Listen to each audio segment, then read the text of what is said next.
The call to rescue. Now, this is our call, Christians. This is our command by God.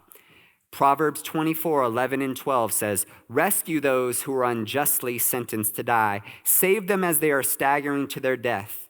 If you say, 'Behold, we did not know this,' does not he who weighs the heart perceive it? Does not he who keeps watch over your soul know it? And will he not repay man according to his work?"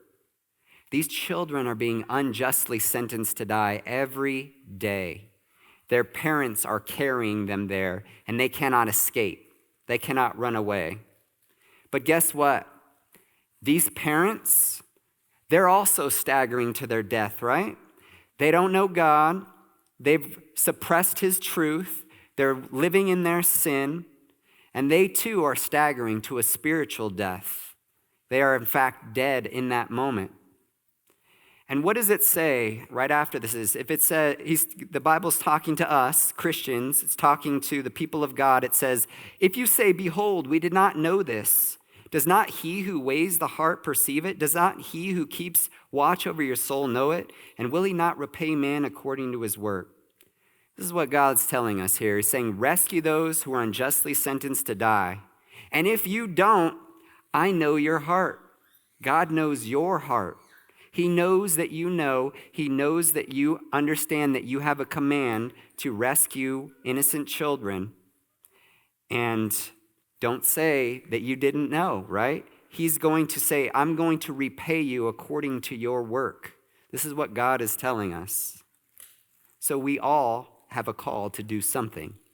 We all have a call to rescue those who are unjustly sentenced to die. Also, Mark 12:29 through 31, the two greatest commandments. Jesus said, "The most important is this, hear, O Israel, the Lord our God, the Lord is one. And you shall love the Lord your God with all your heart, with all your soul, with all your mind, with all your strength. The second is, you shall love your neighbor as yourself. There is no other greater commandment than these." The preborn are our neighbor. The baby in the womb is our neighbor. So this is a love our neighbor issue. God says we're to love our neighbor as we love ourselves, right? Are we going to let our neighbor just be taken off and killed? We're just going to allow that? What are we going to do about it? We need to rescue them. And what if we do nothing? I'll leave this to you guys to check out. But Isaiah 1:10 through 20, God is speaking to his people, Israel. And there is blood being shed in the land. And they are a party to this, and they are not stopping it. And to summarize what's said here, you can look at it later. But God tells them, I'm hiding my face from you. Who has asked you of this trampling of my courts?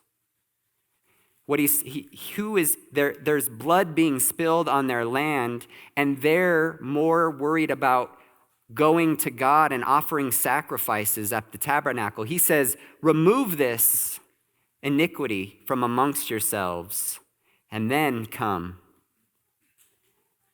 And what happens at the end of Isaiah 20, he says, if you don't do this, you're going to be swallowed up by the sword.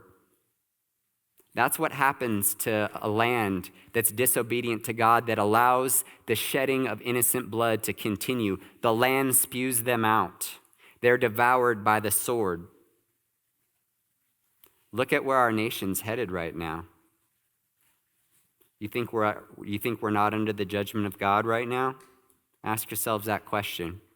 Look at what's going on. We're calling evil good and good evil. If what we're doing out there isn't loving, then I don't know what is. 60 million murdered in our country, that's a scary count. Wombs become a death camp, trash can, a burial. American Holocaust, more than all the soldiers lost in every single war. It's an era marked in gold. The innocent